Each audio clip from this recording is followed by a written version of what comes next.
আলাস্তু বিরব্বিকুম ক্বালু বালা। শুরু থেকে শুরু করলাম। যেদিন রব্বুল আলামিন হযরতে আদমকে বানালেন, বানানোর পেছনেও অনেক ঘটনা রয়েছে। যাই হোক, যতগুলি পৃথিবীর ভিতরে মাখলুক দেখছেন আল্লাহর হুকুমে হয়েছে। কোন জিনিসে আল্লাহ হাত লাগাননি, শুধুমাত্র আদমকে বানাতে গিয়ে পবিত্র হাত ব্যবহার করেছেন। যেদিন আদম বানানো হয়ে গেল, রব্বুল আলামিন তার পবিত্র হাতটা আদমের পিঠে দিলেন। আর দেওয়ার সঙ্গে সঙ্গে বালুর মতো ঝুরঝুর করে পড়তে শুরু হলো। সেগুলো ছিল আত্মা। এটা টাইমে একই সঙ্গে কিয়ামত পর্যন্ত সমস্ত মানুষের আত্মাগুলো আল্লাহ বানিয়েছেন। এখানে যতগুলি মানুষ আছেন, আমি কোনো মানুষকে দেখতে পেছি না। আপনাদের বডি গুলোকে দেখছি, যেগুলো আরামে আরোয়া থেকে এসেছেন, এগুলো দেখা যায় না। আপনারা আমার বডি দেখছেন, কিন্তু আমার আত্মা দেখছেন না। বক্তব্য আমার দেহ রাখেনি, আমার আত্মা রাখছে। দেহকে সে ব্যবহার করছে।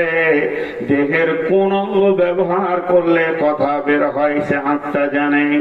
অতএব বন্ধু, এই আত্মাগুলিকে এক জায়গায় করে আল্লাহ নিজে শিক্ষক হলেন, অন্য কাউকে শিক্ষক বানালেন না। সেদিন আখিরি নবীর মতো ব্যক্তিটা শিষ্য হয়ে ছাত্র হয়ে বসে আছেন।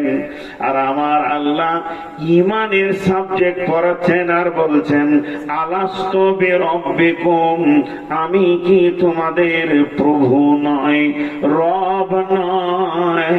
আমরা সকলে বললাম ক্বালু বালা। আল্লাহর নাম রব না রব আল্লাহ? কে বলতে পারবে? আকীদার প্রশ্ন করছি। আল্লাহর নাম রব না আল্লাহ রব? আল্লাহ রব। আল্লাহর নাম রব নয়। রব হচ্ছে আল্লাহর সিফত, বিশেষণ, গুণ। নূর মোহাম্মদ বক্তা না বক্তা নূর মোহাম্মদ? সিফত জানতে হবে। আল্লাহর এটা গুণ, আল্লাহ রব। তো আল্লাহ নিজের নাম একটা, আল্লাহ। আল্লাহর একটাই নাম, আল্লাহ। আল্লাহ আল্লাহ আল্লাহর একটা নাম। মহব্বতের সঙ্গে আল্লাহকে যে ভালোবাসে সে নেবেন একবার, আল্লাহ। এটা আল্লাহর নাম। আর বাকিগুলো আল্লাহর গুণ। আল্লাহ মেহেরবান, আল্লাহ রহমানুর রহিম, আল্লাহ আমাদের সালাম, তিনি শান্তি দেন। আল্লাহ রাজ্জাক, তিনি রুজি দেনেওয়ালা।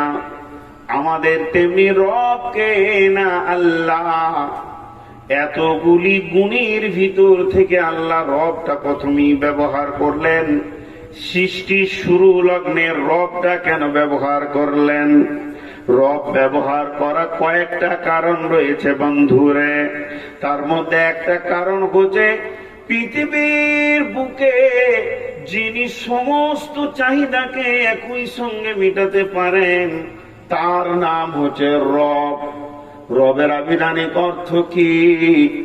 রবের আবিধানিক অর্থ, রব মানে পালনেওয়ালা, রব মানে কেয়ারটেকার, রব মানে পালনে আলা, পারওয়ারদিগার। কেউ রবের অর্থ আজ পর্যন্ত করতে পারেনি, কিয়ামত পর্যন্ত করতে পারবে না। রবের পালনেওয়ালা, পারওয়ারদিগার, এইটুকু বলে শেষ করা যাবে না। রবের ভিতরে যে গভীর তথ্য রয়েছে আজও পর্যন্ত কেউ দিতে পারেনি, পারবে না। একটা দার্শনিক বলেছেন, সামান্য ন্যূনতম আমি দেওয়ার চেষ্টা করছি বন্ধু, তবুও বাকি থেকে যাবে। সেটা কি? সেটা শুনেলেন, একটু লম্বা, আপনারা মুখস্থ করবেন, আমি 3 বার বলে দিব। অনস্তিত্ব থেকে অস্তিত্ব দিয়ে যিনি আনুপাতিক হারে আমাদের চাহিদা মিটান, তিনি আমাদের রব। অনস্তিত্ব থেকে অস্তিত্ব দিয়ে, আমাদের অস্তিত্ব ছিল না, যিনি অস্তিত্ব দিয়েছেন, আর এই অস্তিত্ব দেওয়ার পর আমাদের যা যা প্রয়োজন আনুপাতিক হারে যিনি মিটিয়ে যাচ্ছেন, তিনি আমাদের রব। জোরে বলেন, অনস্তিত্ব থেকে অস্তিত্ব দিয়ে যিনি আনুপাতিক হারে আমাদের চাহিদা মেটাচ্ছেন, তিনি আমাদের রব। তো একজন কবি বলেছেন, আল্লাহ আমাদের রব, আল্লাহ আমাদের রব, আল্লাহ আমাদের রব, এই রবই আমাদের সব। অতএব আল্লাহ তাবারাক ওয়া তাআলা তার রবের পরিচয় নিজে দিলেন, বললেন, আলাস্তু বিরাব্বিকুম, আমি কি তোমাদের রব নই? ওই জন্য কোরআনে আল্লাহর কাছে ভিক্ষার ব্যাপারে আল্লাহ আল্লাহ শব্দ না এনে রব শব্দ এনেছেন। রব্বানা ফাগফির লানা যুনুবানা, রব্বানা আতমিম আলাইনা নূরানা, রব্বানা মা খালাকতা হাযা বাতিলান সুবহানাকা ফাকিনা আযাবান নার। আল্লাহর পরিচয় আমাদের কাছে নাই, ঈমান থাকবে কি করে? এটা একটা ক্ষমতা, এটা একটা শক্তি দিলেন আল্লাহ। তারপরে পাঠালেন কোথায়? দুনিয়াতে। কোথায় পাঠালেন? সবাই চলে এসছে না আরো আসছে? এসেছিল, এসেছি, আসছে, আসবে। কথা বলেন আমার সঙ্গে। অনেক এসেছিল, আমরা এসেছি, আমাদের পরেও যারা আসবে তাদেরকে কি বলা হয়? আসার সঙ্গে সঙ্গে দুনিয়ায় প্রথম যেই পা রাখবে, গাছ আর ফল। মা হলো গাছ, সন্তান হলো ফল, আর নাভির কানেকশনটা হলো তার বোঁটা। ফলের বোঁটা যখনই কেটে দেওয়া হয়, কি বলা হয় ওকে? আল্লাহু আকবার, আল্লাহু আকবার। বাচ্চার কানে আজান দাও, আজান দিয়ে দাও, পৃথিবীর বুকে সে এসেছে। বন্ধু 5 বছর পর্যন্ত তাকে 7 বছর মসজিদ যেতে হবে না, মাফ করে দেওয়া হয়েছে। বিশ্বনবী বলছেন, মুরু আওলাদাকুম বিসসালাতি ওয়া হিয়া বিনতু 7 সিনিন। তুমি তোমার সন্তানকে মসজিদে দেওয়ার ব্যাপারে হুকুম দাও যখন ওর 7 বছর বয়স হবে। তাহলে 7 বছরে নামাজ ফরজ হলো, ট্রেনিং চলবে। 12 বছরে ফরজে আইনে দাঁড়িয়ে যাবে। রমজানের রোজা 12 বছরের ফরজ হবে। মালদার যদি হয় তো হজ ফরজ হবে, যাকাত ফরজ হবে। কিন্তু ঈমানটা এত গুরুত্ব বিষয়, ঈমানের ব্যাপারে 1 ঘন্টা আল্লাহ বললেন না, নবীজি 1 মিনিটেরও কথা বললেন না, আর 30 সেকেন্ডের কথা বললেন না। গাছের ঈমান, মায়ের ঈমান ফল, যখন এই ফলটা বোঁটাতে লেগে থাকবে, গাছের গোড়াতে সে করে পানি দিলে ফল পর্যন্ত পৌঁছিয়ে যাবে। তেমনি মায়ের ঈমান, মায়ের স্পন্দন সন্তানের ঈমানের কাজ করবে। বন্ধুরে, যদি পেটের ভিতরে সন্তানের কোন রোগ হয়, মাকে ইনজেকশন দিলে সন্তানের রোগ সেরে যায়, তাহলে ঈমানটা মায়ের সঙ্গে যুক্ত রয়েছে। যখনই বোঁটা থেকে কেটে ফলকে আলাদা করা হচ্ছে, বিশ্বনবী বলছেন আর লেট করা যাবে না, ওর কানে সঙ্গে সঙ্গে ঈমানের দাওয়াত দিয়ে দাও। হাজি ভাই, আজানটা টোটাল কয়বার হাঁকে মুয়াজ্জিন? 12 বার। কয়বার হাঁকে? 12 বার। দুবার আল্লাহু আকবার, দুবার আশহাদু আল্লা ইলাহা ইল্লাল্লাহ, দুবার আশহাদু আন্না মুহাম্মাদুর রাসূলুল্লাহ, দুবার হাইয়া আলাস সালাহ, দুইবার হাইয়া আলাল ফালাহ, 5 দুগুণে 10, একবার আল্লাহু আকবার আর একবার লা ইলাহা ইল্লাল্লাহ। কয়বার হলো? মহব্বতের সঙ্গে জোরে বলেন, কয়বার হলো? 12 বার। 12 বার। এটা কিসের দাওয়াত? আজানটা কিসের দাওয়াত? নামাজের দাওয়াত। এটাই ভুল। 12 বারের মধ্যে 2 বার নামাজের কথা বলা হয়, আর 2 বার কি লাভ হবে বলা হয়। তাহলে 12 বারের মধ্যে যদি 2 বার বাদ দেওয়া যায় তো 10 বার ইমানের দাওয়াত দেওয়া হয়। মানুষ বুঝে না, বেঈমান হালাতে নামাজ রোজা কিছুই কবুল হবে না। এর জন্য মুয়াজ্জিন প্রথমেই বলে আল্লাহু আকবার, আল্লাহু আকবার, আল্লাহ বড়, আল্লাহ বড়, আল্লাহ বড়, আল্লাহ বড়। যখন 4 বার বলা হয়ে যায় তখন মুয়াজ্জিন বলে আমি সাক্ষ্য দিচ্ছি আল্লাহ ছাড়া কোনো মাবুদ নাই। তার মানে মুয়াজ্জিন বলতে চাইছে ওখানে মাঠে একটা লোক, দোকানে একটা লোক, স্কুলে একটা লোক, কলেজে একটা লোক। আমি মুয়াজ্জিন ওদেরকে বলছি, হে চাষওয়ালা, চাকরিওয়ালা, ব্যবসাওয়ালা, তোরা শোন, আল্লাহ বড়, ব্যবসা বড় নয়, চাকরি বড় নয়, আর চাষ বড় নয়, আল্লাহ বড়, আল্লাহ বড়। আমি 4 বার তাদেরকে সাড়া দিলাম, তাদের চেতনতা দিলাম, তারা এখনো পর্যন্ত দোকানের শাটার লাগায় না। তাই আমি বলে ফেললাম, আমি সাক্ষ্য দিচ্ছি আল্লাহ ছাড়া কোনো মাবুদ নাই রে। তোর রুজি দেনেওয়ালা তোর দোকান নয়, তোর রুজি দেনেওয়ালা তোর বাগান নয়, তোর রুজি দেনেওয়ালা তোর মাঠ নয়, তোর রুজি দেনেওয়ালা তোর চাকরি নয়।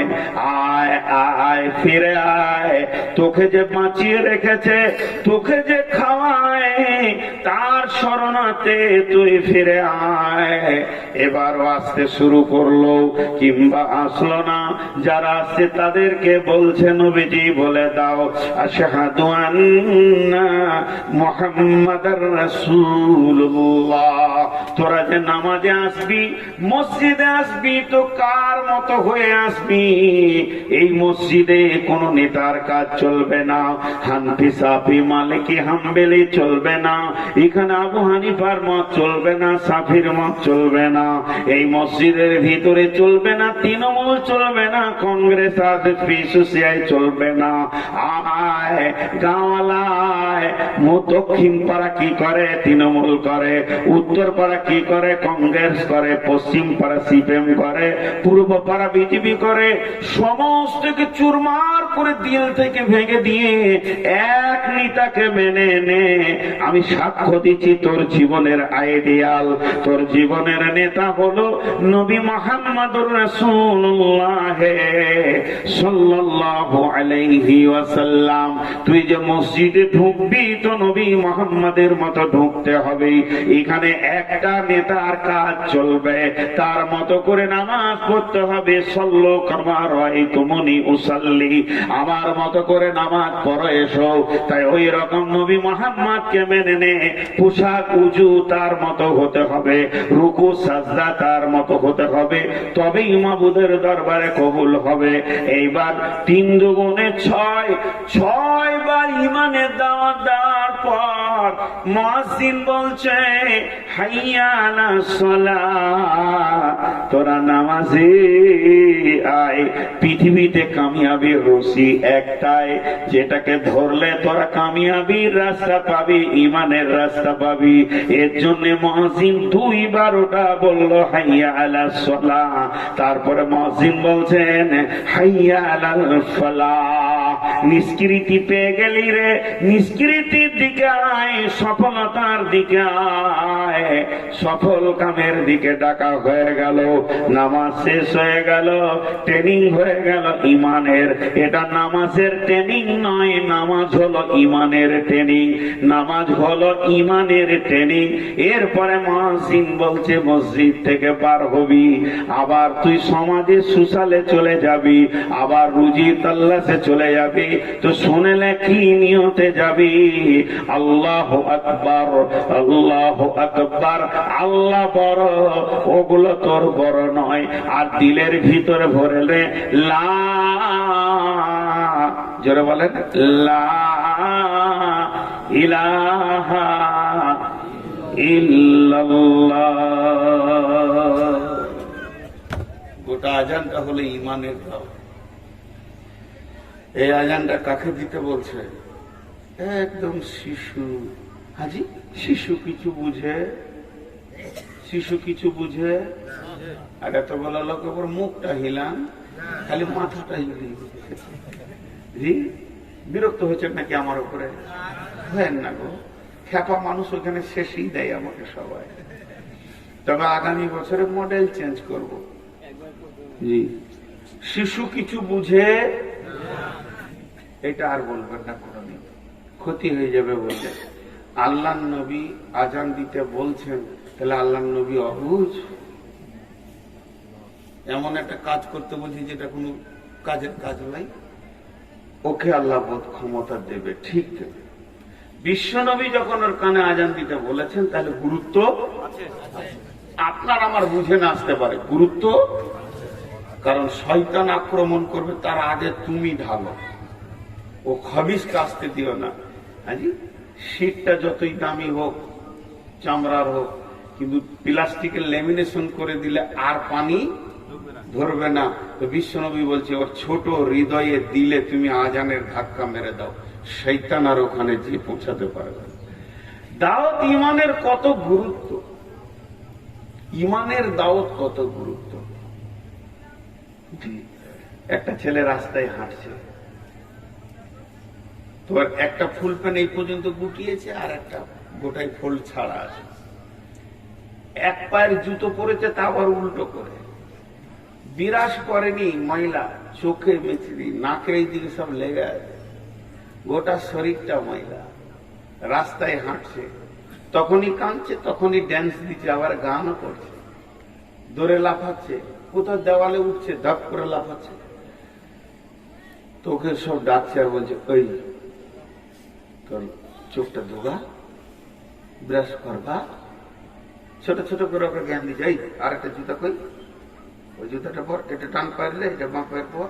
মানে ওর গোটা বডিটাতে খালি ভুলই দেখতে পাওয়া গেছে। কথার কথা বলছি, 100টা ভুল।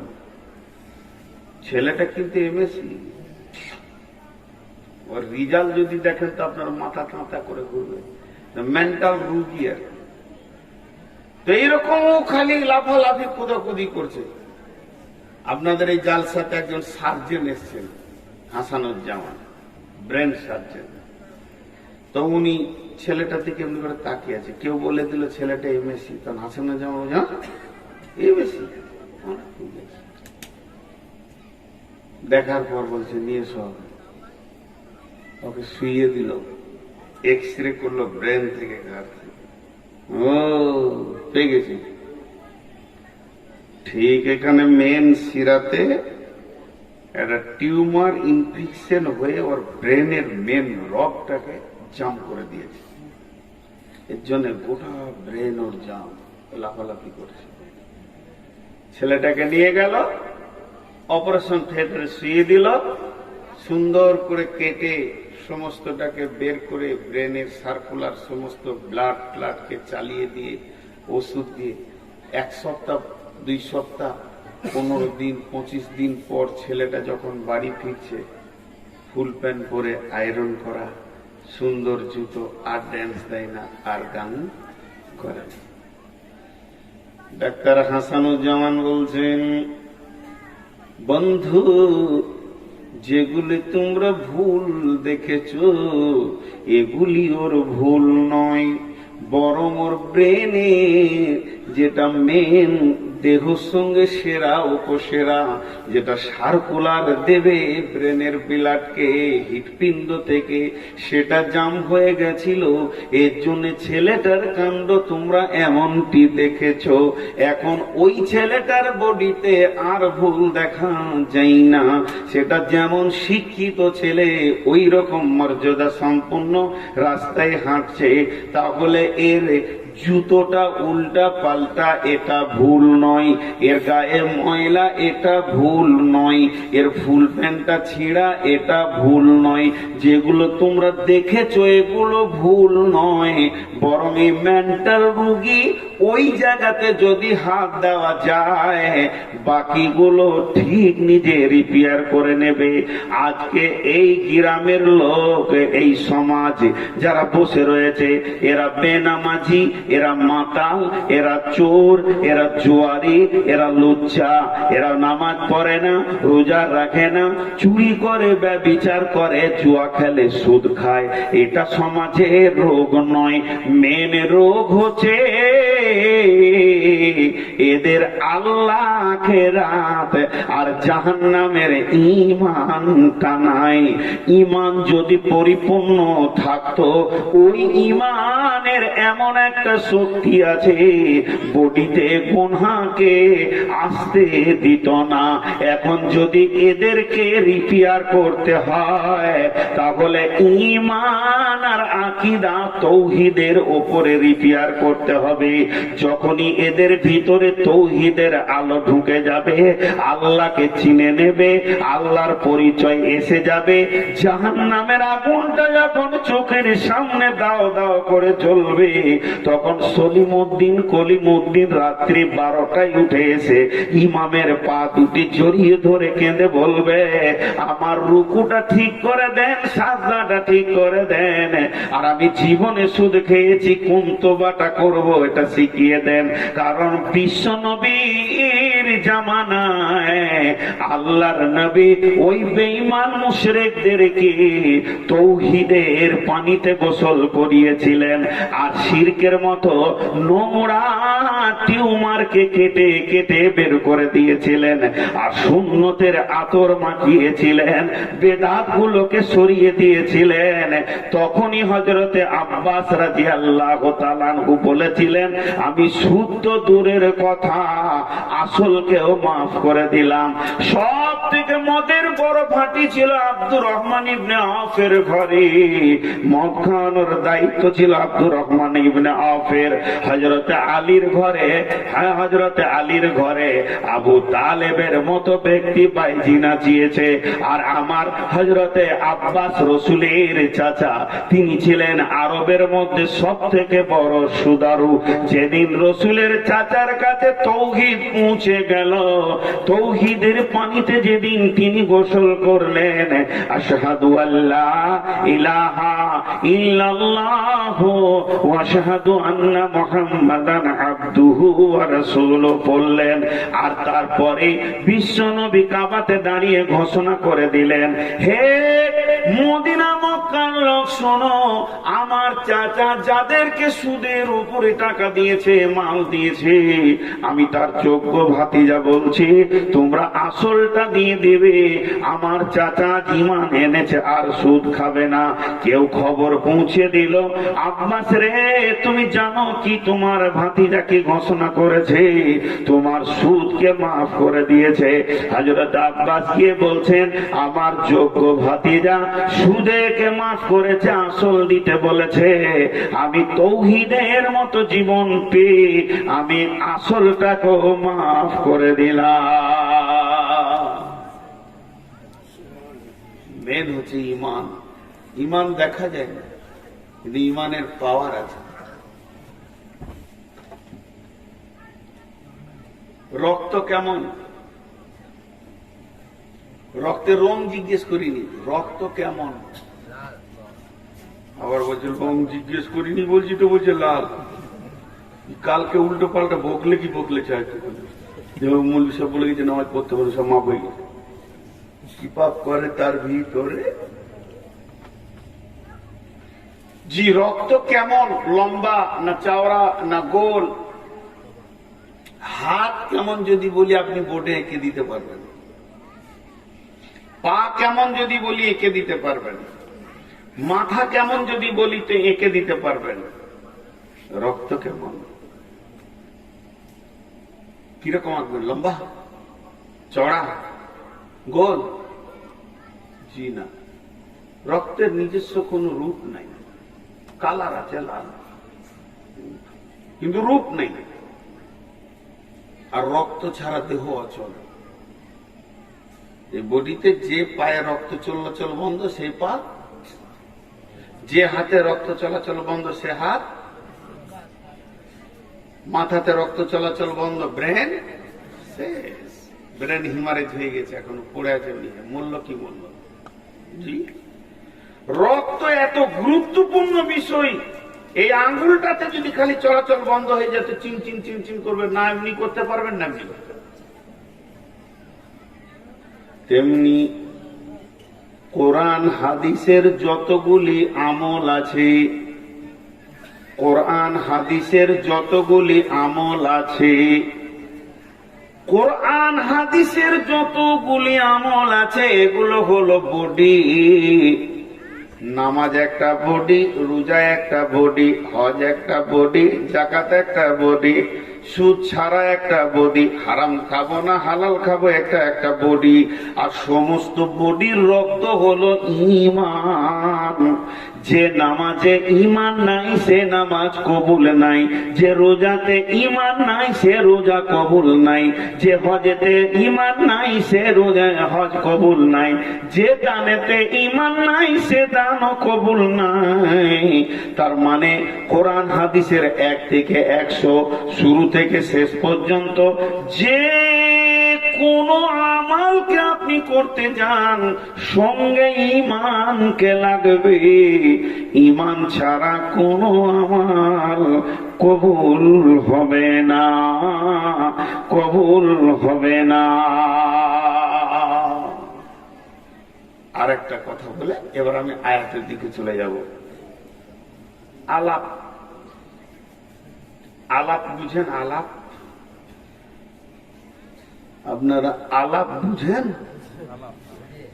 বুঝতে পারছি কিন্তু এর বিয়েটা বলতে পারছে না। আলাপ মানে কথা বা কথা। বাংলাদেশের লোক এটা বেশি শব্দ ব্যবহার করে।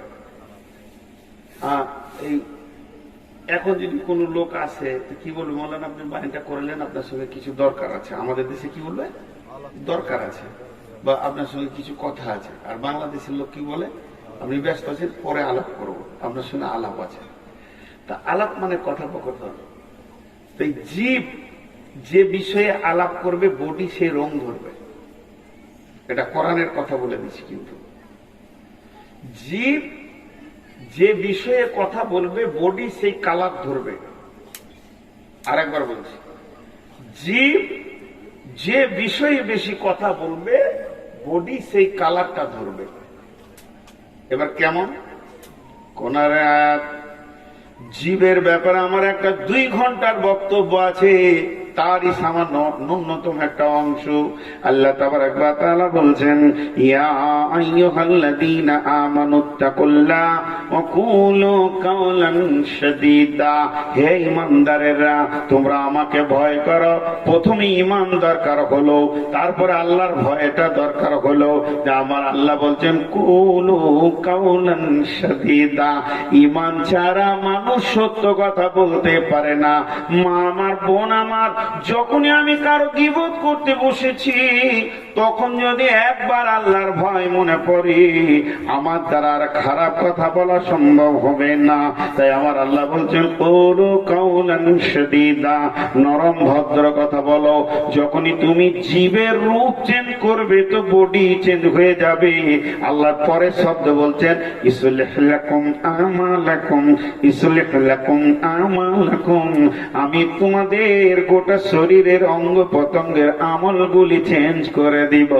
ইসলিহ লাকুম আমালাকুম ওয়া ইয়াগফির লাকুম যুনুবাকুম। আরো তোমাদেরকে বেনিফিট দেব, আরো তোমাদেরকে অফার কে দেব, জীবনের গুনাহগুলোকে তোমাদের মাফ করে দিব, বোনাস দিলাম। এরপরে কি হবে? ওমাইয়ুতিল্লাহ ওয়া রাসূলহু, যে আল্লাহ এবং তার রাসূলের ইতাআতে থাকতে পারবে, ফাকাদ ফাযা ফাওজান আযীমা, এমন একটা তুমি বিপ্লবী বিজয়ী পেয়ে যাবে, তুমি উত্তীর্ণ হয়ে যাবে, কামিয়াব হয়ে যাবে, তুমি আর কোনো ডিস্টার্বে পড়বে না। তাহলে আমি যদি এক কথায় বলি, জিভকে কন্ট্রোল করো, বডির রূপ চেঞ্জ হয়ে তুমি একদম সাকসেস হয়ে যাবে, সফল কামে পৌঁছে যাবে। গোটা আয়াতের সার অংশ এটাই। তাহলে আলাপে শরীর বডি চেঞ্জ হয়, বডির রূপ চেঞ্জ হয়। এগুলো তথ্যবহুল কথা বলছি, একটু ধৈর্য ধরে শুনে। এবার আলাপ কেমন? যেমন মানুষ তেমন আলাপ, কেমন যেমন মানুষ তেমন। আমি আজকে আসরের সময় ফোন করলাম কাকে? মানোয়ারকে, আসামের। ওখানে খুব ভালোবাসি বলি, তুই করেও কথা বলি কখনো কখনো। তখন আমি জিজ্ঞেস করলাম, কেমন আছো? তো ভালো আছি। ভাই আপনি কোথায় আছেন? তাহলে দুটা বক্তার আলাপ চলছে এখন, কিন্তু মাঝে আপনারা কানটা ভরেন, এদের আলাপগুলো দেখেন। ভালো আছি। আজকে বাড়িতে আছেন? তার মানে আমি বাড়িতে নাও থাকতে পারি। বক্তা না বাড়িতে নেই, জঙ্গিপুর এলাকায় আছে। তুমি কোথায় আছো? বলে আমার এখন কোনো প্রোগ্রাম নাই, বাড়িতে আছে, এখন কোনো জায়গায় যাব না, সরকারের খুব চাপ চাকরি। এসো আমার বাড়ি। বলে না, ওইদিকে প্রোগ্রাম হলে যাব। এটা একটা আলাপ। এরপরে ব্যবসাদারদের আলাপ। কিরে জঙ্গিপুরের খবর কি? বলে মার্কেট একদম বসা, যে আমাদের ভালোই চলছে, কিন্তু এখন খুব মার্কেট ভালো। এটা হচ্ছে ব্যবসাদারদের আলাপ। ওখানে কোন মালটা বেশি টানছে, কোনটা পৌঁছাবো, শিলিগুড়ি থেকে ফোন চলছে, এটা ব্যবসাদারদের আলাপ। এইরকম আলাপ আছে অনেক রকম। শিক্ষিতদের বন্ধু বন্ধু মাস্টারকে ফোন করছে, কিরে ছেলেটাকে কোন কলেজে দিলি? বলে ছেলেটাকে তো ইঞ্জিনিয়ারিং বসাবো মনে করছি, ওকে পোস্ট দিচ্ছি। আর মেয়েটা মাশাআল্লাহ রেজাল্ট ভালো করেছে। এটা শিক্ষা জগতের আলাপ। যেমন কাজ তেমনি আলাপ। সাহাবীদের আলাপ কেমন হতো? সাহাবীরা কি বিষয়ে আলাপ করতেন? দীর্ঘদিন কোন সাহাবী শাম সিরিয়া চলে গেছেন ব্যবসা বাণিজ্যের কেন্দ্রে, মসজিদে নববীতে দেখা যায় না। কেন দেখা যায় না? বিদেশে ব্যবসায় রয়েছে। দীর্ঘদিন পর সে ফিরেছে, বন্ধুর সঙ্গে দেখা। তোকে তো 1 বছর দেখতে পাইনি। বলে না 1 বছর তো নয়, মোটামুটি 8 মাস হলো এরকমই। চলো বাবা একটু নাস্তা পানি হলো। কেমন আছো বন্ধু? ছেলে মেয়ে কেমন আছে? আলহামদুলিল্লাহ। সব কথার কথা, লাখ কথার এক কথা, হাজার কথার এক কথা। শেষকালে তাদের কথা শুরু হয়ে গেল, ভাই ইমানের হালাত কি তুমি বলো? বলে আমার ইমান বড় দুর্বল হয়ে গেছে। রসুলের মজলিসে চোখের পানিতে কেঁদেছি, ব্যবসায় গিয়ে নামাজে আল্লাহ মনে পড়ছিল না, খালি ব্যবসার হিসাব মনে পড়ছিল। নিশ্চয়ই ইমান দুর্বল হয়েছে, ইমানকে মজবুত করতে হবে। বলে হবে তো তুমি আমাকে ইমান মজবুত করো, আর আমি তোমার ইমান মজবুতের সাক্ষী দিব।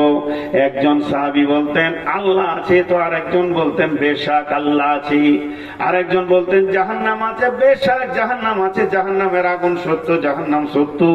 বিশ্বনবী বলেছেন জাহান্নাম সত্য, কিয়ামত হবে, হিসাব হবে, ফুলসেরাত আছে।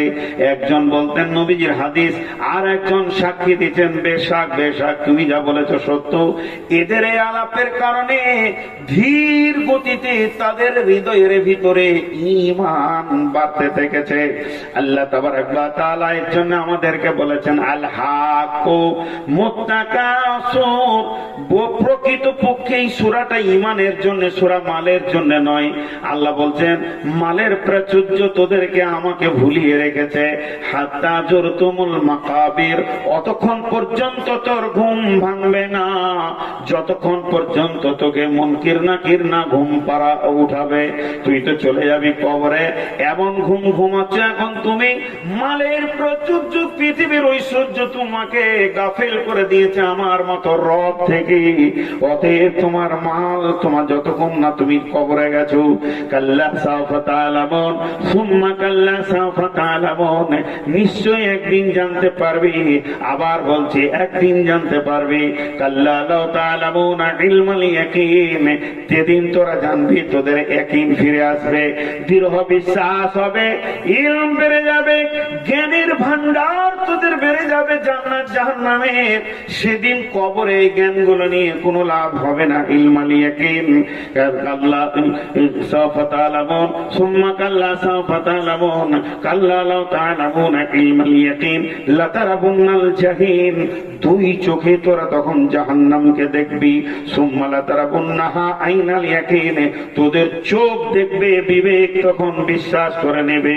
সুম্মা লাতুসআলুন্না ইয়াওমাইযিন আনিন নাঈম, এমন একটা দিন আসবে আল্লাহর ক্ষুদ্রতম নিয়ামতের সেদিন তোরকে প্রশ্ন করা হবে।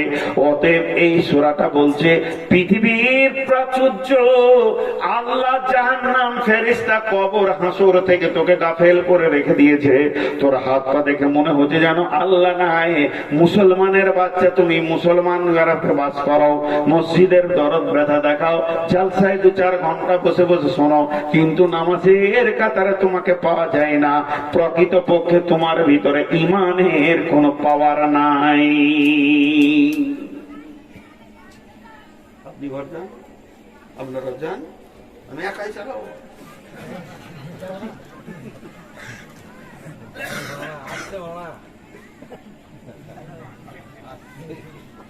আমিও পানি খেয়েছি, আমারও অবস্থা খারাপ। ঘড়ি বিয়া দাও।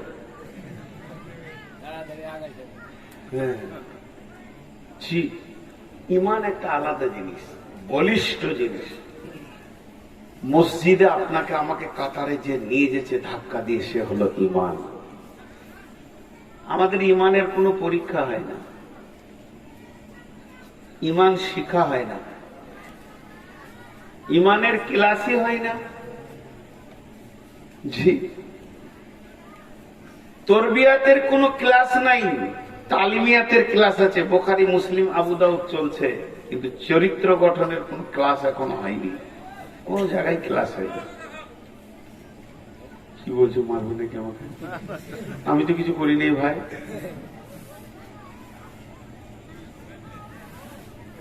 কি বলছো?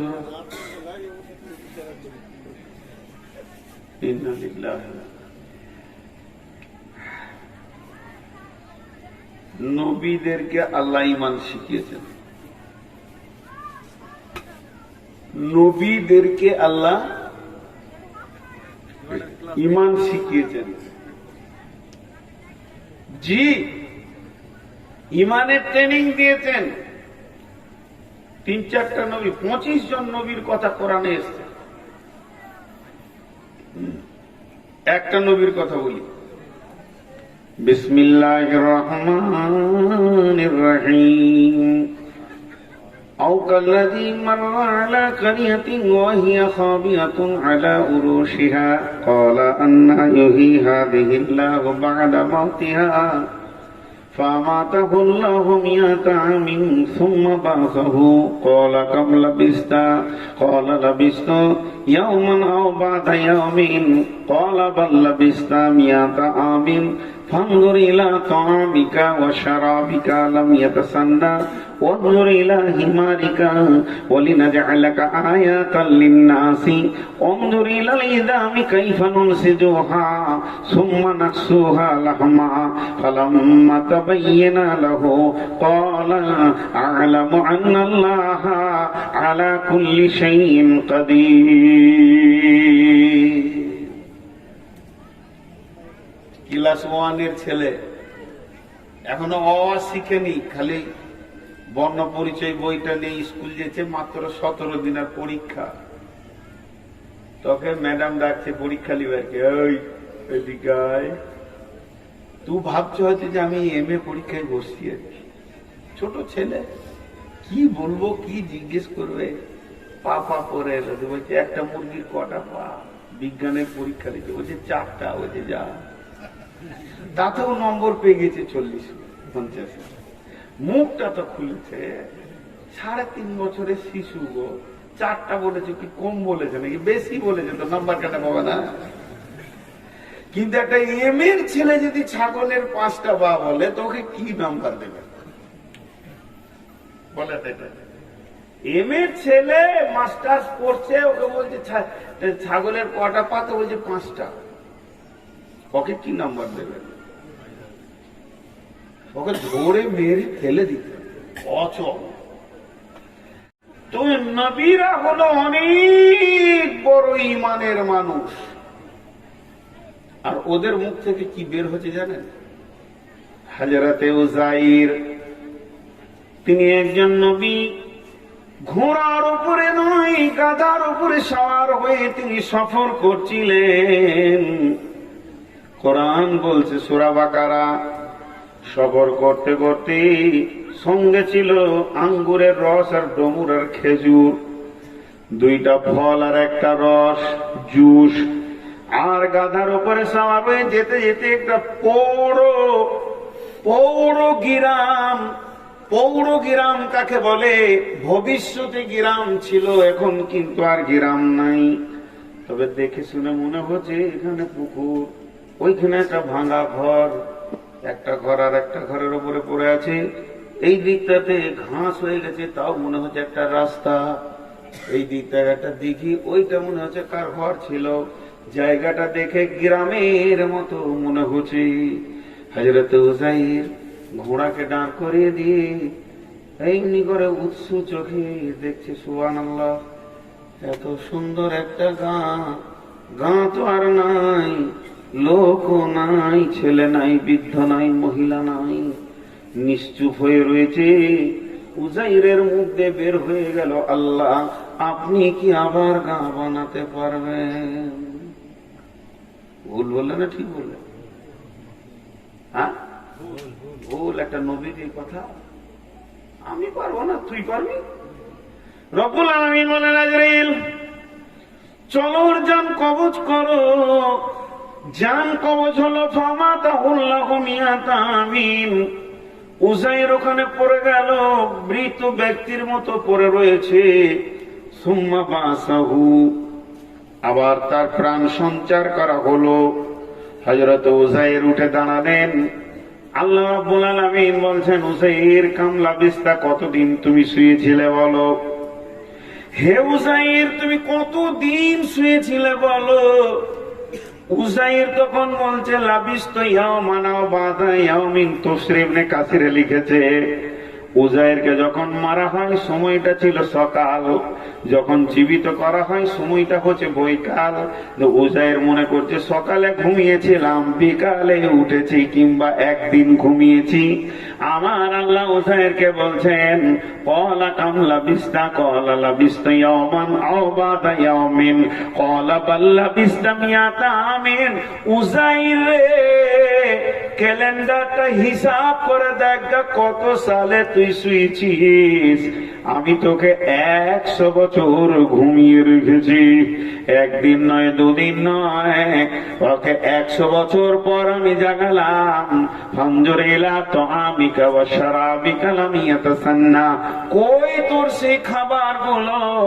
দূরে গিয়ে দেখে আঙ্গুর আর খেজুর যেমনকার তেমন আছে, আঙ্গুরের রসটাও সেই রকম সুন্দর হয়ে আছে, নষ্ট হয়নি। আমার আল্লাহ পারেন নাকি? সবই পারেন। এরপরে আমার আল্লাহ বলছেন, অঞ্জুরেলা হিমারিকা। উযাইর, তুমি তো গাধার উপরে সওয়ার হয়ে এসেছিলে, কই তোমার সেই গাধাটা কই? চারিদিকে তাকিয়ে দেখছে গাধা তো নাই, বেঁধে রেখেছিলাম এই গাছে, সে গাধা কই? কয়েকটা হাড্ডি পড়ে রয়েছে, এরকম ধরলে খস করে ছেড়ে দিয়েছে। আল্লাহ বলছে তাকিয়ে থাক তুই, আমি ম্যাজিকটা লাগিয়ে দিই, ভেলকিটা লাগিয়ে দিই। আসমান থেকে একটা হাওয়া এলো, মুসিরাতের হাওয়া, ঠান্ডা সুন্দর শীতল হাওয়া ওই মাটিতে বইতে শুরু করেছে। আল্লাহর হুকুমে সমস্ত হাড্ডিগুলো মাটি থেকে বের হয়ে ফার্নিচার হয়ে গেল। সুম্মা সুহা লাহমা, এবার আস্তে আস্তে মাংসর পেশিগুলো গাদাতে জড়িয়ে গেল। ফালাম্মা তাবাইয়ানা লাহু ক্বালা, যখন মাংসগুলো জমে গেল, গাধাটা একটু জান সঞ্চার হলো, গাধাটা মাথা হিলিয়ে দিয়ে জোরে যখন ছিকে দিল, তখন উযাইরের মুখ থেকে বের হলো ক্বালা ইন্নাল্লাহা আ'লামু আন্নাল্লাহা আলা কুল্লি শাইইন কাদির। হে আল্লাহ, আমি এটা ভালো করে জানি আপনি সমস্ত জিনিসের উপরে ক্ষমতাবান।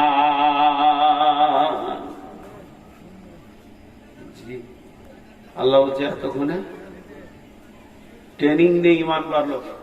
কে বিড়ি ধরিয়েছে গো পেছনে? হ্যাঁ, কান্ঠার দিকেই তো ধরাবে। ও দেখছে জালসা যখন জমেছে তো খানিক টেনেলি, ওকে তো হায়া শরমই নেই। দেখেন, এইভাবে নূহ আলাইহিস সালামকে, এইভাবে ইব্রাহিম আলাইহিস সালামকে, সমস্ত নবীকে আল্লাহ ট্রেনিং করেছেন ইমানের। জি ভাই, আমাদের ইমানের ট্রেনিং নেই। একটা মজার গল্প শুনাইছি, এটা বলবেন না যে হাদিসে আছে, মৌলভী সাহেব বলেছিল। আপনাদের এখানে একটা নদী আছে, আর ধরেন এই দিকেও একটা নদী আছে। আমি দিক ভুল হয়ে গেছে, কিন্তু আমাকে পশ্চিম দিকে এটা মনে হচ্ছে, সারাদিন উত্তর দিকেই নামাজ পড়ছি। তো এই যে নদীটা বইছে, নদীটা এপার ওপার থই থই হয়ে আছে। এটা গল্প শোনাচ্ছি, এটা আমি আমার মন থেকে একটা উদাহরণ দিচ্ছি আর কি। এখন কোন মৌলভী জালসাই বলেছে কেউ যদি লাটা না পায় তো নিজের গামছাটাকে এরকম করে ছাড়বে, আর শুকনা গামছা পানির উপরে দিলে চট করে ডুবে না, দেখবেন তো ওটা বিছিয়ে দেবে আর বলবে বিসমিল্লাহির রহমানির রহিম লা ইলাহা ইল্লা আনতা সুবহানাকা ইন্নী কুনতু মিনাজ জালিমিন, যে পা দিয়ে চেপে নেবে, ও পার হয়ে চলে যাবে, পার আল্লাহ পার করে দিবে।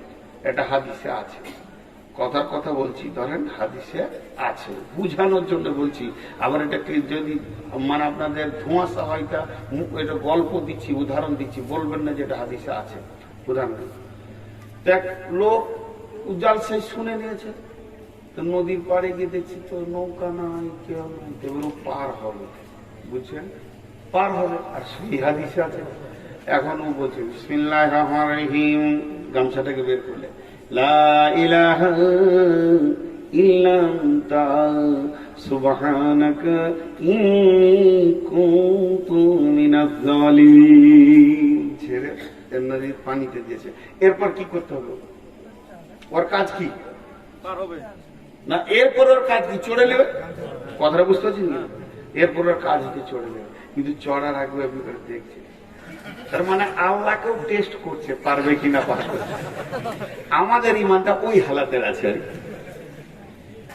জি বন্ধুরা আমার, সাহাবীরা যত দীর্ঘ বিশ্বাস করেছেন তত পাকা ফল আল্লাহর কাছ থেকে পেয়েছেন। আল্লাহ রাব্বুল আলামিন বলেন, আমার প্রতি আমার বান্দা যেমন ধারণা রাখবে আমি তার সঙ্গে তেমন ব্যবহার করব। বহুত ঘটনা ঘটেছে জীবনে, 50টা বছর অতিবাহিত করেছি বন্ধু আমার। এই প্রতিবাহিততের ভিতরে সমস্ত কিছু, অনেক জীবনে অনেক ঘটনা, অনেক রকম দেখা গেছে। আল্লাহকে ধরলে সঙ্গে সঙ্গে আল্লাহ রিজাল্ট দেবেন, এমন ঘটনা আল্লাহ তাবারাক ওয়া তাআলা পৃথিবীর বুকে মানুষের জীবনে ঘটিয়ে থাকে। আপনার আমার জীবনে আছে, অনেকবার ধ্যানের সঙ্গে দেখবেন এগুলো আল্লাহ ইমানকে বাড়ানোর এক একটা চান্স লাগায়। আল্লাহ তাবারাক ওয়া তাআলা বলছেন, লাইসাল বিররা তুওয়াল্লু উজুহাকুম কিবালাল মাশরিকি ওয়াল মাগরিবি ওয়ালাকিন্নাল বিররা মান আমানা বিল্লাহি ওয়াল ইয়াউমিল আখিরি ওয়াল মালাইকাতি ওয়াল কিতাবি ওয়ান নাবিয়্যিন ওয়া আতাল মালা আলা হুব্বিহি যাবিল কুরবা ওয়াল ইয়াতামা ওয়াল মাসাকিন ওয়া ইবনাস সাবিলি ওয়াস সাইলিন وفي الركاب। একদম সত্য কথা বলবেন, মিথ্যা কথা বলবেন না। আল্লাহ শুনছেন। চারিদিকে মুসলমানদের যে অবস্থা হচ্ছে, কাটছে। ইউটিউবে আমি দেখলাম কয়েকটাকে কাটা। এই দৃশ্য দেখে ভয় লাগছে না সাহস লাগছে? সকলে বলেন একবার, ভয় লাগছে না সাহস লাগছে? ভয় লাগছে। এটা বেঈমানদের আচরণ। ঈদ আসলে ছেলেরা খুশি হয় কি হয় না বলেন? হয়। আর যুদ্ধ আসলে সাহাবীরা আনন্দ হতেন কি হতেন না? বরং রসুলকে বলতেন, রাসূলুল্লাহ আমাকে দেন, ফার্স্ট কমান্ডার আমাকে বানান। আল্লাহ রাসূল দোয়া করেন যেন আমি শহীদ হতে পারি। তাহলে তারা মওতকে স্বাগতম দিয়েছে। আর এই যুগের মানুষ মওতকে ভয় করছে। এটা কেন? ইমানের কমির কারণে। ওই যে লোকগুলো কাটছে, ভাবছেন জাহান্নাম চলে যেতে। শহীদ শহীদ, এরা শহীদের দরজা পাবে। শহীদের দরজা তো বন্ধ হয়নি। একটা ছোট্ট কথা আপনাদেরকে জিজ্ঞেস করব, সবাই একবার মুখ খুলবেন আল্লাহর রাস্তায়। বেশি সময় আর লিব না, ছেড়ে দেবো ইনশাআল্লাহ। হ্যাঁ, আমার তো 9 তারিখে জালসা ছিল, 10 তারিখ যে ঢুকে গেল। তো উঠাউঠি করিয়েন না, একসঙ্গে ছাড়বো, এটাই ভালো। কোন একটা ঘটনা আপনাদেরকে শোনাই আগে, তারপরে জিজ্ঞেস করবো কেমন লাগছে। বিশ্বনবী এশার নামাজ পড়ে সাহাবীদেরকে বললেন বসে যাও। সাহাবীরা বসে গেলেন। বিশ্বনবী বললেন, যায়েদ কোথায় আছো, উঠে দাঁড়াও। হযরতে যায়েদ উঠে দাঁড়ালেন। লাব্বাইক ইয়া রাসূলুল্লাহ, আমি হাজির আছি। বলেন, বলে মুতার প্রান্তে এক্ষুনি রওনা দিতে হবে, তোমাকে প্রধান সেনাপতি বানালাম। রব্বুল আলামিনের নবী বলছেন, আব্দুল্লাহ জাফর ইবনে আবি তালেব কোথায় আছো, তুমি দাঁড়াও। জাফর ইবনে আবি তালেব হযরত আলীর ভাই উঠে দাঁড়ালেন। বিশ্বনবী বললেন, জাফর ইবনে আবি তালেব, তোমাকে আমি দ্বিতীয় সেনাপতি করলাম। এবার বলেন যায়েদ কি বুঝতে পারছে? যখন দ্বিতীয় সেনাপতি হয়ে গেল, যায়েদ বুঝে নিল আর আমি মদিনার মাটিতে ফিরে আসবো না, এখন আমার শহীদের লিস্টে নাম চেপে গেছে। এরপরে বিশ্বনবী বললেন, আব্দুল্লাহ ইবনে রাওয়াহা কোথায় রয়েছে? আব্দুল্লাহ ইবনে রাওয়াহা খুশিতে তরফ করে লাফিয়ে উঠেছে, আমার নাম চলে এসেছে, মানে আমি এবার এগিয়ে যাচ্ছি। জাফর ইবনে আবি তালেব বুঝে নিলেন আমিও শহীদ হয়ে যাব। বিশ্বনবী বললেন, জিহাদের ময়দানে তোমরা চতুর্থ সেনাপতি বানিয়ে নেবে। তার মানে আব্দুল্লাহ ইবনে রাওয়াহা বুঝে নিলেন আমিও শহীদ হয়ে যাব। যেমন যেমন নবীজি বলেছিলেন তেমনি তেমনি তারা শহীদ হলো। হযরতে যায়েদ শহীদের পরে পরে জাফর ইবনে আবি তালেব কি ইসলামের পতাকাকে ধরেছে, ডান হাত কেটেছে, বাম হাতে ধরেছে, বাম হাতে কেটেছে, দুই পায়ে জড়িয়ে ধরেছে, পা দুটি বেঈমানেরা কেটে দিয়েছে, টুকরো টুকরো করে তাকে কাটা হয়েছে। হযরত আবু উবাদা বলেন, আমি লোক দেখি না, কিন্তু পতাকা উপরের দিকে উঠে রয়েছে দেখতে পাই। দৌড়ে গিয়ে দেখি হযরতে জাফর ইবনে আবি তালেব ইসলামের পতাকাকে মর্যাদা সম্পন্ন করে রাখার জন্য দাঁত দিয়ে ধরে আছে। যেই পতাকাটা আমি ধরে নিলাম, জাফর ইবনে আবি তালেব বললেন, ভাই আমার নাকে জান্নাতের সেন্ট এসে গেছে, এখন আমি আল্লাহর পেয়ারা হয়ে বিদায় নিতে চলেছি। আমার বিদায় সালামটা বিশ্ব নবীর কাছে তুমি পৌঁছে দিও। তৃতীয় সেনাপতি আব্দুল্লাহ ইবনে রাওয়াহা এসে পতাকা নিয়ে এলেন। সেনাপতি কমান্ডেন্টসে কাজ শুরু করলেন। তিনিও পৃথিবীর বুক থেকে বিদায় নিলেন। আর আপনার কিনা উহুদের প্রান্তে যখন যাবেন ৭২ জন শহীদকে দেখতে পাবেন। আল্লাহ হতভাগাকে ওই শহীদের কবর ৯ থেকে ১০ বার জিয়ারত করার তৌফিক দিয়েছেন। তিনবার জিয়ারত করেছি। বদরের প্রান্তে ১৩ জন জান্নাতি শুয়ে রয়েছে। বেঈমানরা তাদেরকে টুকরো টুকরো করে কেটে পৃথিবীর দুনিয়া থেকে সরিয়ে দিয়ে জান্নাতের ঘরে ভরে দিয়েছে। তাহলে এইগুলো হলো শহীদের মর্যাদা। আল্লাহর নবী বলছেন, শহীদরা কোনোদিন মরে না, কোরআন বলছে তাদেরকে প্রতিদিন রুজি দেওয়া হয়। পৃথিবীর জীবিত মানুষ যেমন খায়, তারা শহীদরাও প্রতিদিন খায়। তাদের আল্লাহর সঙ্গে কথোপকথন হয়। শহীদরা বলে আল্লাহকে, মাবুদ, শহীদের যে এত মর্যাদা যদি আগে জানতাম, আমি মরার পরে জানলাম। আল্লাহ, তুমি আমরা কিছুই চাই না, জান্নাতের সমস্ত নিয়ামত থেকে বেরিয়ে যেতে চাইবে একমাত্র শহীদ। তারা বলবে, মাবুদ, আমাদের জান আবার দেওয়া হোক, আমরা বারবার আপনার রাস্তায় শহীদ হব। শহীদের মর্যাদা কতটা! যখন কাউকে শহীদ করা হয়, আপনি চোখে দেখছেন ওকে কাটছে, চিল্লাইছে, কিন্তু জান্নাতের সেন্ট পেয়ে যাবে।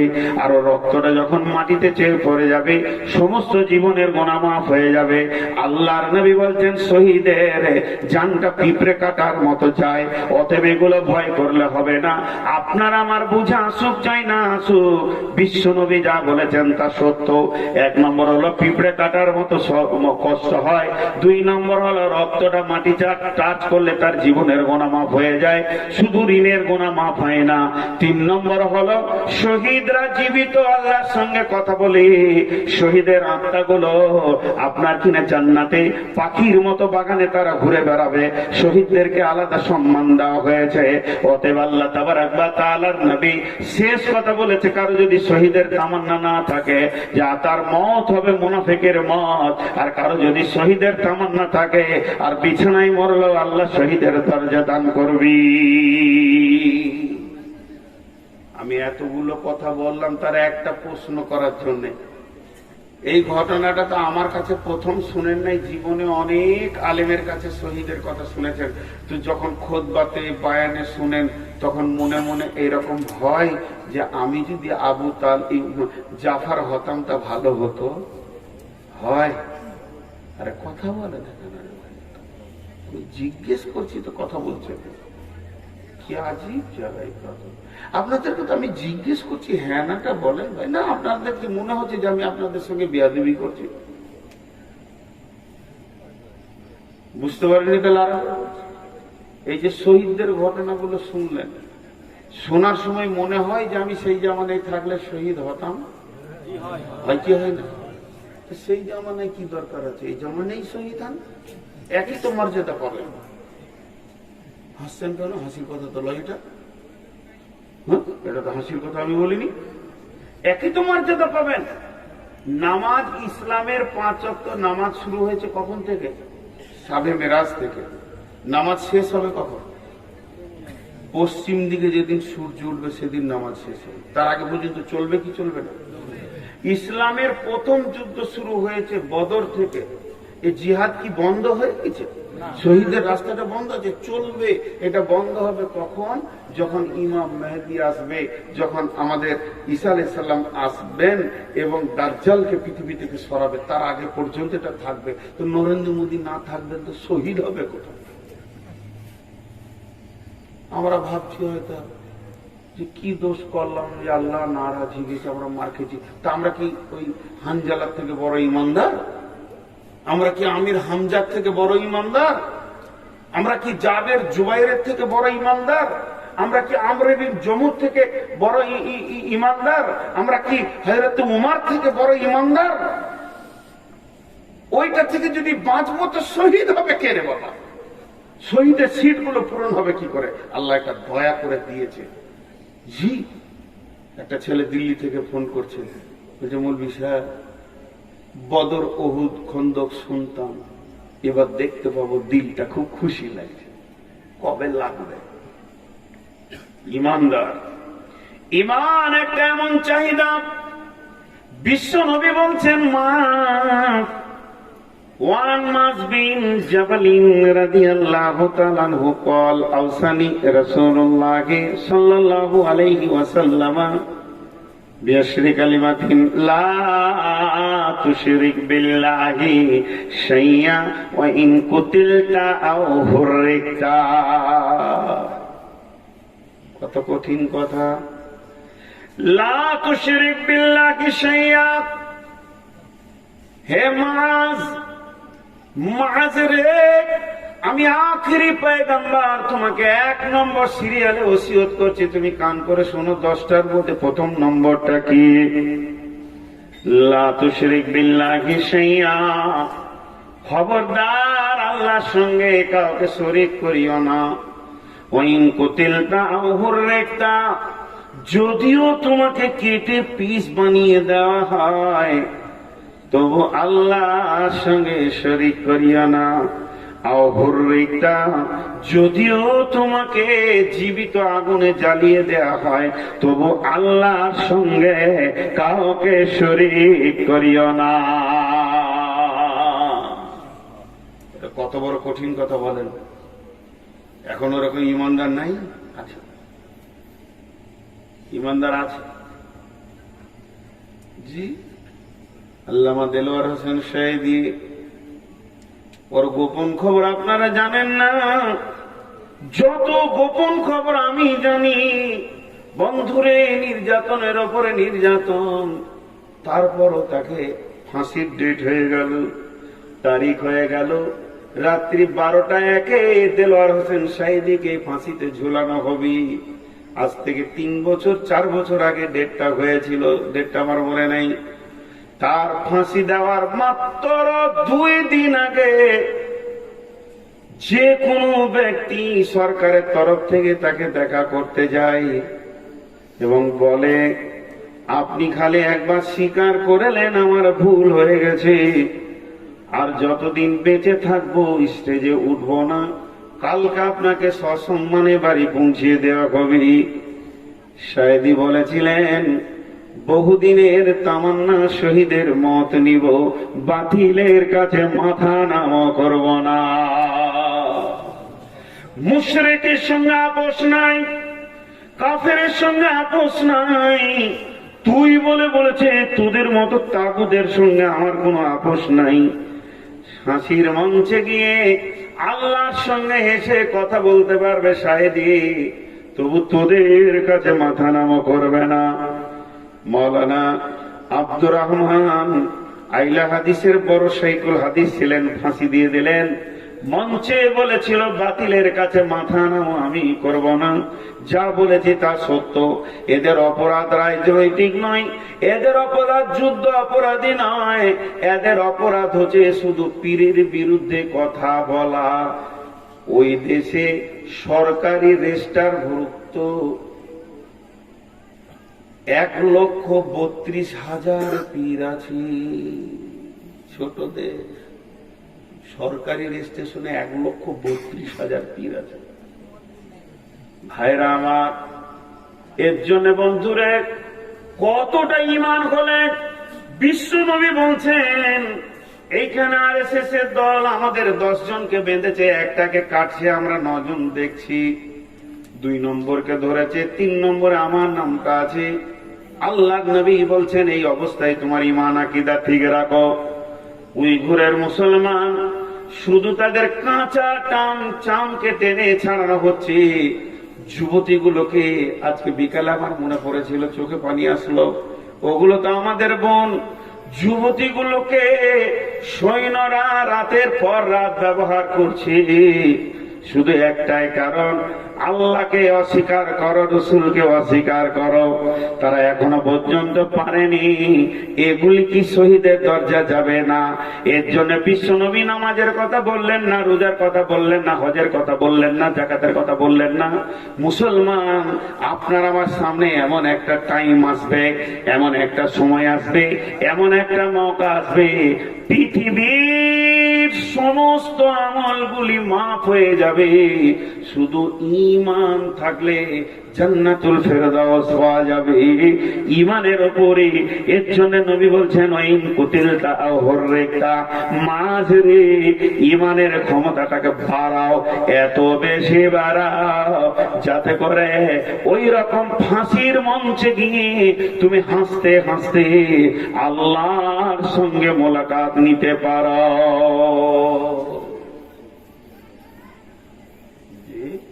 কি বলছেন? ছেড়ে দেবার বেশি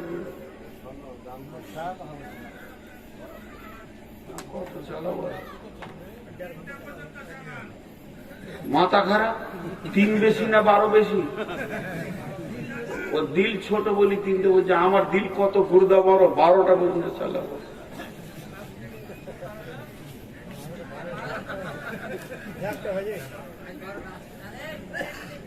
দেখেন, আমি প্রথমে কোনোদিন বলি না আমি রোগা, এখন বয়স হয়ে গেছে, 2 বার পড়ে গেছিলাম বাড়িতে, 2 বার।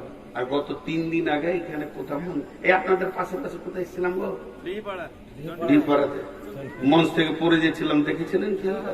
3-4 জন যে ধরেছিল আমাকে, অবস্থা এবার শেষ, ওইদিকে টানছে কবরের দিকে। আপনারা ভাবছেন কেন? আর সর্বোপরি শেষ কথা, আমার বিবি আমার বিরুদ্ধে চলছে, এখন একটা জালসা করতে দিব না। ওর ধারণা যে কোথা গিয়ে মরে পড়ে থাকবে রে বাবা। মেয়ে জামাই বলছে আর লাই হয়ে গেছে বউ, এখন খালি বোর বাড়িতে বসে থাকে, হাজি বসতে মন যাবে, এত লাফালাফি লোক। তো ওরা কাবু করে রেখেছে আমাকে, এই কটা দিন চালাই, তারপরে আগামী বছর কি হবে জানি না। রমজান মাসে আমার 100 খানা জালসা বুকিং হয়ে যায়, এই বছর মাত্র 12 খানা নিয়েছি, বেশি নিইনি। এটাই বলে দিলাম, আগামীতেও অল্প করবো মনে করছি, মানুষ ছাড়ছে না। তো ঠিকই আছে, আমি যে কথা বলছি শুধু আজকে একটা বিষয়ের উপরে কথা বলছি, তা হলো ইমান। ইমানের একটা পাওয়ার আছে। দুধ ভালো জিনিস না খারাপ? আর পুকুরের পানি? কথা বলে না লোক। পুকুরের পানি গো হলো ভালো, তো দুধের মতো ভালো নাকি? হেডমাস্টারকে জামাই করবে, স্কুলের মাস্টারকে বিটি দিয়ে দিলেন যে জামাই করবে না, মাথাটাকে এনে দিলেন, ওরও তো হাত পা আছে, তখন বলবে যে না ছেলে খারাপ। দুধ ভালো জিনিস, দুধের বিকল্প কিছু নাই, পুকুরের পানির তুলনামূলক কিছুই মূল্য নাই। যদি দুধকে এমনি করে ধরে বোতলে জালসা করি, আমি নূর মোহাম্মদ রে তুই বড় দামি জিনিস, তোর মতো দামি জিনিস কিছু নাই। পৃথিবীর সমস্ত বিজ্ঞানী একমত, হে দুধ তোর বিকল্প খাবার পৃথিবীতে কিছু আসে নাই। লোকে 1 ঘন্টা জালসা করলাম, খবরদার খারাপ জিনিসের সঙ্গে মিশবি না, পানির সাথে তুই মিশবি না। এই বলে ঢাকনাটাকে খুললাম, খুলে পুকুরের পানিতে ফেলে দিলাম। দুধ মিশবে কি মিশবে না? দুধ কার পাওয়া যাবে? পাওয়া যাবে না। তাহলে ছেড়ে দেন, ওই দুধটাকে জালসা করতে হবে না, দুধটাকে জমিয়ে দেন, ওটাকে মাখন তৈরি করেন, মথনে দিয়ে মন্থন করে করে করে করে করে করে করে করে একটা গোল বলের মতো ওর থেকে মাখন বেরিয়ে আসবে, এটাকে ঘি বানাবেন। মাখনটাকে বলের মতো করেন, আর জালসা করতে হবে না, সমুদ্রের পানিতে ফেলে দেন, আর মিশবে না। তো মুসলমান ইমানদার ওই রকম। আমাদের ইমান হলো দুধের মতো। হিন্দুর সঙ্গে চামারের সঙ্গে পৃথিবীর যত লোক আছে ইমান বেঈমান গোলতাল আমরা মিশে গেছি। আমরা চায়ের দোকানে বসে বসে ইমান হারিয়ে দিয়েছি, রাজনৈতিক ময়দানে গিয়ে পাকা বেঈমান চোর লম্পট দাগাবাজ হয়ে গেছে, সুদারও হয়ে গেছে। যখন ইমানের ওপরে মেহনত চলবে, বিশ্ব নবী যেমন সাহাবীদের উপরে মেহনত করতেন, ওই রকম মেহনত করে করে ইমানটা যখন মাখন হয়ে যাবে, এই ব্যক্তিটাকে কেটে পিস করে দিলেও কোন রকমে আল্লাহ ছাড়া কারো কাছে মাথা নামও করবে না। ইমানের মেহনত নাই। বিশ্ব নবী কেমন করে ইমানের ট্রেনিং করাতেন? আল্লাহ নবী একদিন হারিস রাদিয়াল্লাহু তাআলা আনহুকে ডাকছেন, বলছে হারিস এদিকে এসো। হারিস তাল এসো।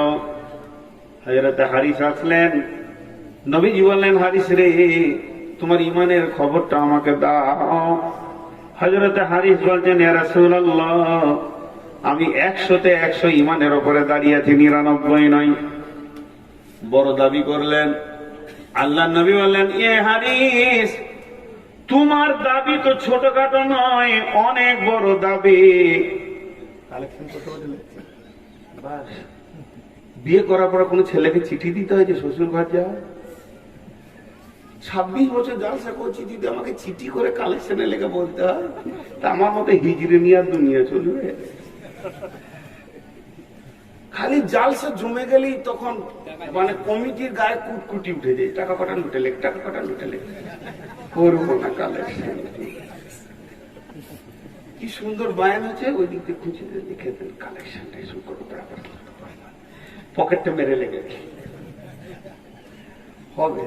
আমার নাম নবাব, কিছুরই নেই অভাব, ভিক্ষা করার স্বভাব, ওটা প্রতিদিনের কাজ। ইঁদুর মাটি না কাটলে ওর দাঁত বার হয়, আমি কালেকশন না করলে ভালো লাগবে না।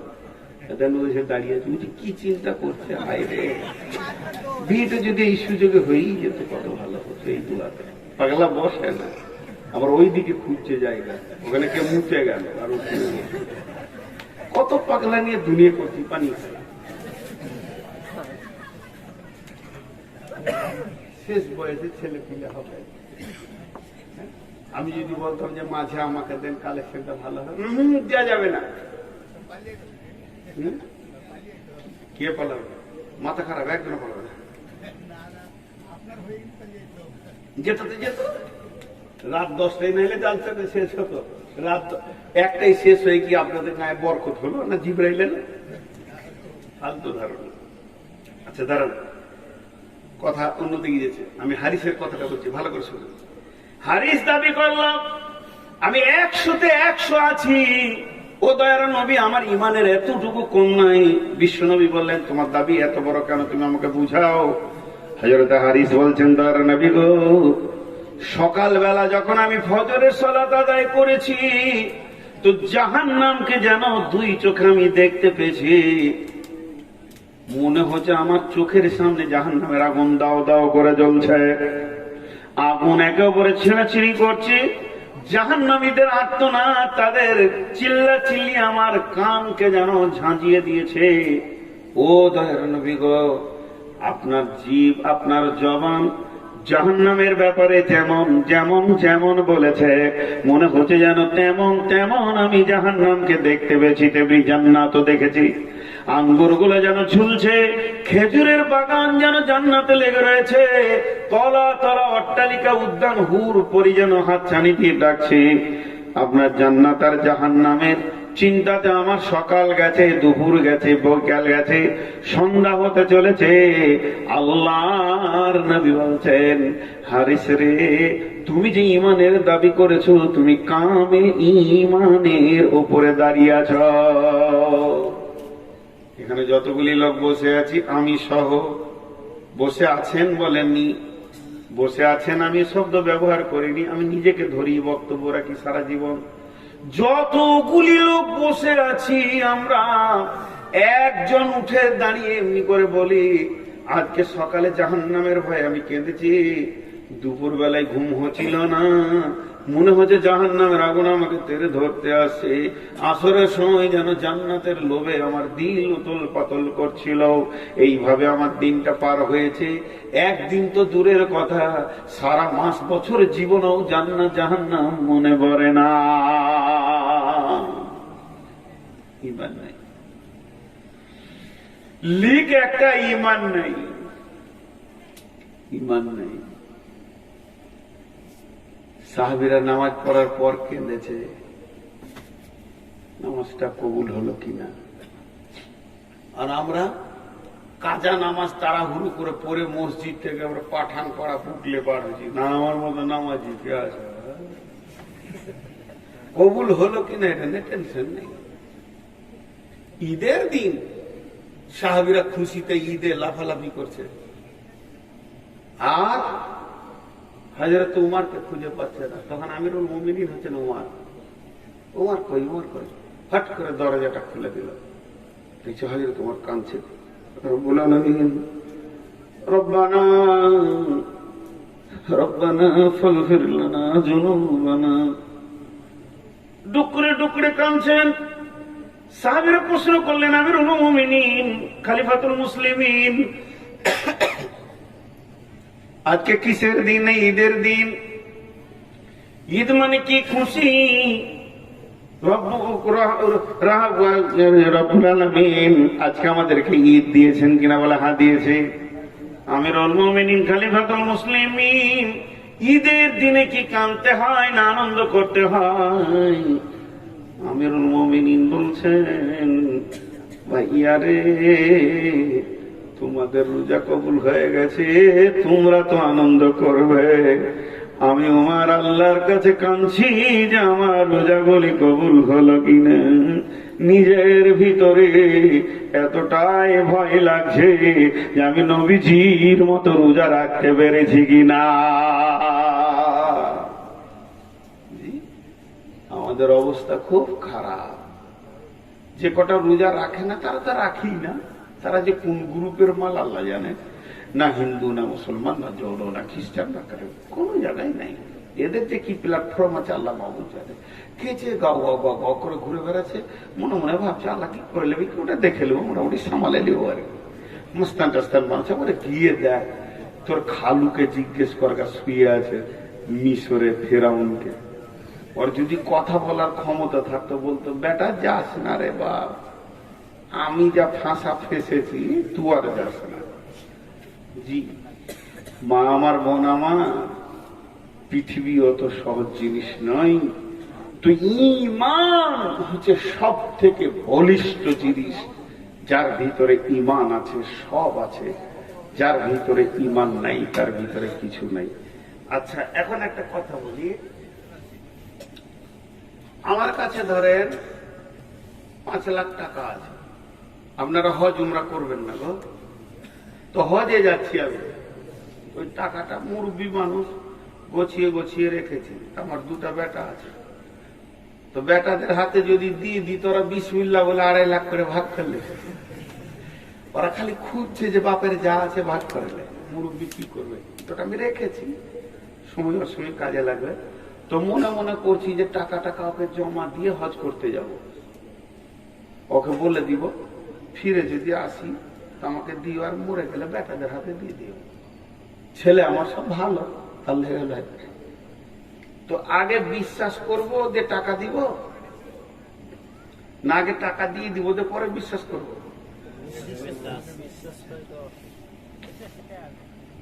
এত ভালো লোক চুপ করে আছে। আগে বিশ্বাস তারপরে টাকা, না আগে টাকা দিয়ে দিব তো পরে বিশ্বাস করবো? আগে বিশ্বাস। ওটা আল্লাহ বলেছেন। বিসমিল্লাহির রহমানির রহিম। ঈমানদার কাকে বলে? ঈমানের নৈতিক চাহিদাটা দেখেন কেমন। আল্লাযীনা ইউমিনুনা বিল গায়বি ওয়া ইউকিমুনাস সালাতা ওয়া মিম্মা রাযাকনাহুম ইউনফিকুন। তিনখানা কথা বললেন এই আয়াতে। প্রথম নম্বরে তো আমাকে বিশ্বাস কর, দেখতে কোনদিন পাবি না মরার আগে যখন তুই কিয়ামতের মাঠে উঠবি, রোজাদারকে আমি মোলাকাতে আসবো, বাকি তোরা জান্নাতে আমাকে দেখবি। অতএব যারা না দেখে আমাকে বিশ্বাস করলো তাদেরকে 2 জায়গায় আমলে পাওয়া যাবে। তাদেরকে নামাজের কাতারে পাওয়া যাবে, বিশ্বাস আছে আল্লাহ আছে, তারা নামাজের কাতারে দাঁড়াবে, আর তাদেরকে আমার কাছে টাকা জমা দেওয়ার ব্যাপারে পাওয়া যাবে। এই 2 জায়গাতে তারা কোনদিন পেছন পা হবে না। ঈমানের নৈতিক চাহিদা, আল্লাহ আছে তো আমি আল্লাহকে দিব। এবার পেছন থেকে 1-2 করে উঠতে শুরু করেছে। ওরা হলো চালাক, ওরা মনে মনে ভাবছে কালেকশন হবে, পালিয়েছ। এই চালাক গুলো জানেন কি মালের মাল, সব জায়গায় এরা পালিয়ে থাকে, সব জায়গায়। ওই যে চালাকের গল্প মৌলানা সাহাবুদ্দিন শোনাইতে, হেসে জান খারাপ হয়ে যাবে, না শোনানোই ভালো। তো চালাকরাই বিপদে পড়ে, বেশি চালাক হলে। দেখেন শুনেন, আল্লাহ তাবারক ওয়া তাআলা প্রতিটি আমলের শেষে আপনার আজর দেন, প্রতিটি আমলের শেষে। এখন সভাটা একসঙ্গে দোয়া করে শেষ করব। শেষ পর্যন্ত থাকবেন, পূর্ণ নেকি নিয়ে যাবেন। না থাকবেন, চালাক হবেন, তো কিয়ামতের মাঠে পস্তাবেন। সারাদিন রোজা রেখেছে, 3 মিনিট আগে পানি খেয়েছে, তাও আবার ফ্রিজের মাল। যে বলছে রোজা ভাঙবে না তোদের সঙ্গে, চালাইতে চালাইতে তোদের সাথ নিয়ে নেবো আর কি, 3 মিনিট। তো পাগলারা হাঁটতে হাঁটতে যে যার মনে মনে ভাবছে সাথ নিয়ে নেবো, কিন্তু এটা নয়, একসঙ্গে সব। পৃথিবীর কোন বক্তাকে দেখেছেন পকেটে হাত ভরে বের করে নিয়েছে? কোন জায়গায় দেখছেন আমার উস্তাদ বলতেন যে মৌলবীরা বলে দে বাপ, বাপজি দে, আর যখন রাতে ডাকাত ঢুকে তখন ও ঘুরিয়ে বলে লে বাপ, ও জানতে লে বাপ। ডাক্তার যখন ওকে বলে তোর এই হয়েছে লে বাপ, দুই জায়গায় টাকা ঢালে কোটে ডাক্তারকে, তো দে বাপ আর লে বাপ, আপনাদেরকে বুঝিয়ে 2 পয়সা নেব। তো আল্লাহ বলছে আমাকে যদি বিশ্বাস থাকে তো আমাকে টাকা দে। এবার ইমানের একটা ঘটনা শুনেন। বনি ইসরায়েলের জামানায়, মুসা আলাইহিস সালামের জামানায় একটি লোক নিয়ত করলো আজকে রাত্রিতে গোপনে আমি দান করব, এত গোপনে দান করব আমি নবী মুসাকেও বলবো না, একমাত্র আল্লাহ ছাড়া কেউ জানবে না। গোপনে টাকাটাকে নিয়ে আশরফিকে একটা ছোট কাপড়ে বেঁধে নিয়ে আঁধার রাত্রিতে ঘুরতে ঘুরতে একটা ছেলের কোলে দিয়ে দিল, একটা যুবককে দিয়ে সে অন্ধকারে লুকিয়ে গেল। আর যখনই সকাল হলো সকালবেলায় যেখানে 5টা লোক বসে আছে আলোচনা চলছে আজকে রাত্রি থেকে গোপনে সাদকা করেছে, দান করেছে, করবি কর, আমাদের গায়ে কালু চোরকে দিয়েছে।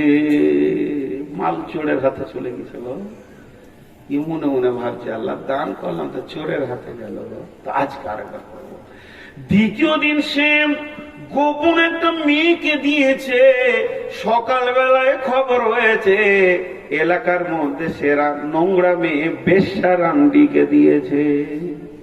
দান কারনালা বলছে আল্লাহ কি ভেজাল শুরু হলো, প্রথম দিনে চোর, দ্বিতীয় দিনে বেশ্যা, দান দান 3 দান। আর একবার দেখি এক চৌমোহিনীতে বুড়া বসে আছে, না আছে যৌবন, না চুরি করতে পারবে, ওর কোলে দিয়েছে।